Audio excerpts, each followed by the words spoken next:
afin de rassembler dans l'unité les enfants de Dieu dispersés. Jean 11, 52.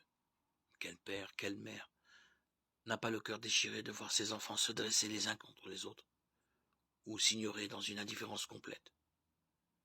Dans la grande famille humaine, que de conflits, de haine, de rivalités sanglantes. Et s'il nous arrive de vouloir l'unité, nous la confondons trop souvent avec la dissolution des identités, l'abolition des différences ou la domination du plus fort qui impose sa culture.